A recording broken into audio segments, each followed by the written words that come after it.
Bienvenidos. Hoy vamos a analizar un material que, la verdad, me ha dejado dándole vueltas a la cabeza toda la semana. Ujú, Trata sobre por qué somos tan vulnerables a la manipulación. ujú. Y lo primero que te viene a la mente es, pues claro, los medios, la publicidad, los algoritmos. Lo de siempre, sí. Pero el enfoque aquí es radicalmente distinto. Nos dice, olvidaos de todo eso por un momento. La verdadera pregunta no es quién nos manipula, sino qué hay en nosotros que permite que la manipulación, que funcione. Es que ese es el cambio de paradigma. Totalmente. Normalmente, la conversación sobre la manipulación es una especie de caza de brujas, ¿no? Buscar al culpable externo. Claro, pero este análisis nos obliga a girar el foco 180 grados y apuntar la linterna hacia adentro. Nos propone algo así como una exploración de la anatomía de la mente, para entender un fallo de diseño fundamental que todos compartimos. Un fallo de diseño. Me gusta eso. De hecho, el texto arranca con una frase que es una bofetada. Dice, toda manipulación poderosa requiere una condición previa, que el individuo no se vea a sí mismo. Vaya tela. Nuestra misión hoy es entender qué significa exactamente eso de no verse a sí mismo, y cómo esa ceguera es, al parecer, la puerta de entrada a todo lo demás. Exacto. La tesis es que el engaño original no viene de fuera, no es algo que nos hacen, es algo que nos hacemos a nosotros mismos, constantemente, y sin darnos ni cuenta. Y una vez que ese autoengaño está en marcha, el terreno está abonado para cualquier cosa que venga del exterior. Vale, pues vamos a meternos en el meollo. Porque el texto describe un proceso que ocurre en milisegundos, una especie de reacción en cadena invisible. Sí.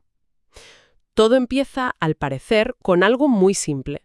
Un pensamiento surge en la mente. Sin más, como una nube en el cielo, aparece. Y es crucial entender que surge de forma automática, impersonal. No lo hemos creado nosotros conscientemente. Simplemente brota. Ahí está la clave. Porque justo en ese instante, según este análisis, ocurre el primer engaño. El yo entra en escena, ve ese pensamiento y, en un acto reflejo, se lo apropia. Se lo apropia. Esto lo pienso yo. Este pensamiento es mío, y ese gesto, que parece tan inofensivo, es el origen de todo el lío. Es que lo que el texto llama la falsa autoría es la piedra angular de toda la estructura.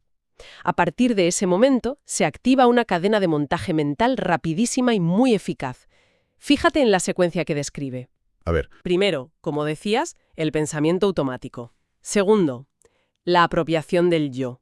El esto es mío. y una vez que es mío, ya me lo tomo en serio. Ya no es una nube que pasa, ¿sabes? Es mi propiedad. Exacto. Y como ya es tuyo, el tercer paso es que surge un deseo que va en la misma línea. Si el pensamiento fue «qué bien estaría de vacaciones», el deseo es «necesito irme de vacaciones». Claro. El cuarto paso es fascinante. Aparece una emoción, quizá un poco de ansiedad o de anhelo, que parece confirmar la realidad y la urgencia de ese deseo. Espera, eso es clave. O sea que no es que la emoción sea una prueba de la verdad, No. sino que la mente la usa como si lo fuera. Es como fabricar tus propias pruebas para un crimen que ni siquiera has cometido. Precisamente. La emoción le da un peso, una sensación de realidad que el simple pensamiento no tenía. Y como esa emoción es una energía potente, el quinto paso es que la mente necesita justificarla. Construye un argumento. Claro que necesito vacaciones, estoy agotado, me lo merezco, todo el mundo se va. La historia que nos contamos. Ahí vas. Sexto paso. Ese argumento se expande y se convierte en una narrativa, una pequeña historia sobre nuestro estado actual. Y el último paso, imagino, es que esa historia se solidifica y... Séptimo y último, la narrativa se convierte en identidad. Soy una persona que está quemada y necesita un descanso. En cuestión de segundos, lo que empezó como un chispazo impersonal y automático se ha transformado en una verdad sólida sobre quiénes somos. ¡Jo! Y toda esa estructura se ha construido sobre una mentira fundacional, la de que ese primer pensamiento era nuestro, y es en esa estructura donde se ancla toda la manipulación externa. Claro, es que si todo este tinglado mental ocurre tan rápido y sin que nos demos cuenta, es porque probablemente estamos mirando para otro lado. Y supongo que ahí entra el concepto este que el texto llama el yo extrospectivo, ¿no? Una mente que, por definición, mira hacia afuera. Esa es la consecuencia directa. Un yo extrospectivo es una mente cuya atención está Bueno, crónicamente proyectada hacia el exterior. Su realidad está definida por lo que pasa fuera, las noticias, las redes sociales, la opinión de los demás, las tendencias, el mercado. El foco de lo importante siempre está ahí fuera. Siempre. Me viene a la cabeza la imagen de estar en una habitación llena de espejos, pero que todos reflejan lo que hay fuera de la ventana. Nunca puedes verte a ti mismo. Y de hecho, el texto usa una analogía muy potente. Dice que una mente así es como una casa sin cimientos, que cualquier viento puede moverla. Y no es solo una metáfora, el análisis insiste en que esta vulnerabilidad es estructural, casi neurológica. Cuando la atención está permanentemente volcada hacia afuera, se crean ciertos patrones. El yo se vuelve, por un lado, reactivo, no actúa, solo reacciona a los estímulos externos. Reactivo, sí. Por otro, se vuelve imitativo. Al no tener un centro de gravedad propio, busca modelos fuera para saber cómo comportarse. Qué desear, qué pensar. Me pasó el otro día. Abrí Instagram para ver una cosa puntual y media hora después estaba cabreadísimo por una polémica sobre algo que 5 minutos antes me importaba un pimiento. Mi estado de ánimo lo había secuestrado por completo un algoritmo. Fui totalmente reactivo. Es el ejemplo perfecto. Y el tercer rasgo es que se vuelve dependiente. Necesita la validación externa, el like, el reconocimiento, para tener una sensación de identidad. El punto crucial aquí, y el texto lo recalca, es que esto no es un fallo moral o una debilidad de carácter. No es que seas débil, no. Es una cuestión de mecánica. Hay una frase demoledora que lo resume. No ve porque no se mira. No es que no quiera ver, es que todo su mecanismo de atención está orientado en la dirección contraria. Entonces, claro, si tenemos una mente que es una casa sin cimientos y que encima está siempre mirando por la ventana, no me extraña que se cuele cualquiera. Es que La manipulación externa tiene el trabajo medio hecho. Ni siquiera tienen que forzar la cerradura. la puerta está abierta de par en par. El análisis dice que la manipulación solo funciona porque encuentra un vacío interno que no se reconoce. Es un punto ciego perfecto. La manipulación externa no crea la vulnerabilidad, simplemente la explota. La usa a su favor. Y aquí hay otra analogía buenísima. Una mente que no se observa es como una cerradura sin mecanismo. Se abre con cualquier llave. Cualquier llave. Eso da un poco de miedo. Porque significa que cualquier discurso, por simple que sea, puede encajar. Puede, porque no hay nada dentro que ofrezca resistencia. Lo interesante es cómo el texto desglosa las creencias específicas que nos dejan en esa situación tan indefensa. Por ejemplo, la creencia de que nuestros pensamientos son una elección consciente, cuando ya hemos visto que surgen solos. Claro, lo que hablábamos al principio, si doy por hecho que yo pienso esto, ya estoy vendido. Cualquier idea que me sugieran desde fuera y que mi mente repita la voy a asumir como propia. Exacto. Otra creencia es pensar que nuestros deseos son auténticos y originales, cuando a menudo son una simple continuación de esa cadena de montaje mental o un reflejo de lo que la sociedad nos dice que debemos desear. Totalmente. Y una muy importante, tomar las emociones como si fueran verdades absolutas. Sentir algo con mucha intensidad no lo convierte en verdad, pero una mente que no se observa es incapaz de hacer esa distinción. La emoción es la realidad para ella. Y me imagino que también está la creencia de que nuestras opiniones son nuestras, ¿no? Cuando a lo mejor solo estamos repitiendo lo que hemos oído en nuestro entorno una y otra vez. Por supuesto. La suma de todo esto es lo que crea el campo de juego perfecto para la influencia. Cuando una persona está convencida de que todo lo que su mente produce, sus pensamientos, deseos, emociones, opiniones, es genuinamente suyo, es increíblemente fácil para un discurso externo, una ideología o una campaña de marketing conectar con esa identidad. Claro.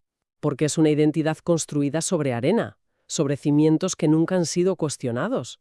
Es que la ironía es tremenda. Cuanto más convencido está ese yo de que controla el cotarro, de que es el autor de su vida, más marioneta es en realidad. Es casi una trampa perfecta. Es la trampa perfecta porque el mecanismo de la prisión es la propia creencia en la libertad. La forma más profunda de manipulación no es la que viene de un agente externo que nos quiere engañar con un plan malvado. No. Es la que ocurre desde dentro, de forma automática. El sistema se autoperpetúa. El entorno nos condiciona. Nosotros internalizamos ese condicionamiento creyendo que es nuestra propia personalidad. Y luego actuamos en el mundo reforzando ese mismo condicionamiento en los demás. Es un bucle perfecto. El texto, de hecho, hace una lista de acciones que este yo cree que elige, pero que en realidad son solo reproducciones. Es casi como una radiografía de una mente condicionada. Sí, y es una lista que da para pensar. Dice que este yo repite lo que ha escuchado, imita lo que admira, desea lo que le han dicho que debe desear. Ostras. Teme lo que le han enseñado a temer y rechaza lo que su grupo rechaza. Fíjate en el mundo de la tecnología. De repente, todo el mundo necesita el último teléfono. Si te paras a pensar fríamente, ese deseo no ha salido de una necesidad real tuya. Es un deseo que te han implantado, que has absorbido del ambiente. Sí, sí. Pero la mente lo vive como una elección personal y urgente. O en la política. La gente adopta un paquete de opiniones completo, sin fisuras. Si eres de un bando, tienes que pensar X, Y y Z. Y si eres del otro, A, B y C. Y se vive como una convicción profundísima, cuando en realidad es un uniforme que te has puesto. Totalmente. Este yo es un autómata que se cree libre. Cree que su vida es una creación original, pero a menudo no es más que un eco, un reflejo condicionado de su entorno. Y esto nos lleva a la pregunta del millón. ¿Qué porcentaje de lo que consideramos nuestro, nuestros gustos, nuestras metas, nuestras ideas más firmes, es realmente una repetición? Es una pregunta incómoda. Vale, el diagnóstico es demoledor. Parece que estamos en un laberinto diseñado para que no veamos los muros. La pregunta es, ¿hay alguna puerta o nos quedamos aquí para siempre? Porque si el texto se quedara solo en la crítica, sería para deprimirse. Afortunadamente, no se queda ahí. Ofrece una salida.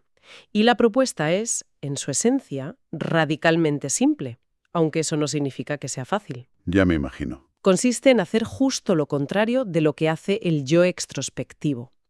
En lugar de tener la atención siempre volcada hacia afuera, se trata de girarla y dirigirla hacia adentro. Observar el propio mecanismo. ¿Pero cómo? Se trata de analizar los pensamientos. No exactamente. No se trata de analizarlos, ni de juzgarlos, ni de intentar cambiarlos. Se trata de algo más sutil. Observar el movimiento del pensamiento sin apropiárselo. Ver cómo surge una idea, cómo se engancha una emoción, cómo intenta construir una historia, pero sin dar el paso de decir, esto soy yo. Es ser un testigo de tu propia mente, no su protagonista. Pero eso suena, difícil. Es ir en contra de toda una vida de inercia. Lo es el hábito más arraigado que tenemos. Pero fíjate en lo que pasa según el análisis cuando empiezas a hacerlo, aunque sea torpemente al principio. Lo primero es que el yo pierde su posición central. Deja de ser el rey en su trono para convertirse en un personaje más de la obra. ¿Vale? Lo segundo es que la mente pierde su autoridad. Ya no la ves como una fuente de verdad, sino como un órgano que produce pensamientos, igual que el estómago produce jugos gástricos, a veces útiles, a veces no. Y si la mente pierde esa autoridad, ¿qué pasa con las influencias que vienen de fuera? Pues que se quedan desnudas. Las ves llegar. Ves cómo un anuncio intenta activar tu mecanismo de deseo, cómo un titular intenta generar una emoción de miedo o de ira. Lo ves como lo que es, un intento de hackear tu sistema. Claro. Pero como ahora conoces tu sistema porque lo estás observando, el hackeo no funciona, se queda en la superficie. El texto lo define como lucidez y da una definición muy precisa: ver la mecánica del yo antes de que el yo se la apropie. Es como llegar a la escena del crimen antes de que el culpable pueda borrar sus huellas. Esa es la idea, exactamente. En ese ver, en esa observación que no se identifica con lo que ve, toda manipulación, tanto la que viene de fuera como la que se genera dentro, pierde su poder. Pierde su fuerza. Porque su poder reside en operar en la oscuridad, en el punto ciego. En el momento en que pones luz, el fantasma se desvanece. Hay una frase en el texto que cierra todo esto y que la verdad me parece que redefine por completo lo que entendemos por libertad. Sé cuál dices. Es la que lo resume todo. La libertad no consiste en protegerse del mundo, sino en dejar de ser engañado por uno mismo. Es brutal. No se trata de construir muros más altos para que no entren las malas influencias. Se trata de entender que no hay nadie en casa a quien puedan engañar si estás observando la puerta. Es que es un giro de guión total. Hemos empezado el análisis preocupados por la manipulación externa, los algoritmos, la propaganda, y hemos acabado dándonos cuenta de que la raíz del problema, y por tanto de la solución, está en el funcionamiento automático y no observado de nuestra propia cabeza. Es un cambio de perspectiva, increíble. Absolutamente. Porque la pregunta importante deja de ser ¿quién intenta engañarme? Esa pregunta, en el fondo, te mantiene en una posición de víctima. Sí.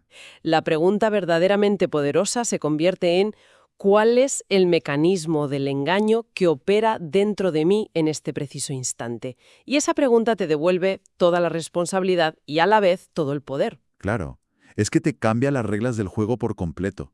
Ya no es una batalla contra el mundo, es una práctica de atención contigo mismo. Y todo esto al final nos deja con una pregunta fascinante para reflexionar. A ver, Si la identidad, como hemos visto, se construye sobre la marcha a partir de estos procesos automáticos, el pensamiento, la emoción, la narrativa, ¿qué ocurre cuando observamos surgir un pensamiento o una emoción y deliberadamente elegimos no construir una historia a su alrededor? Simplemente lo dejamos estar, sin apropiárnoslo. ¿Qué queda de nosotros cuando la narrativa se detiene?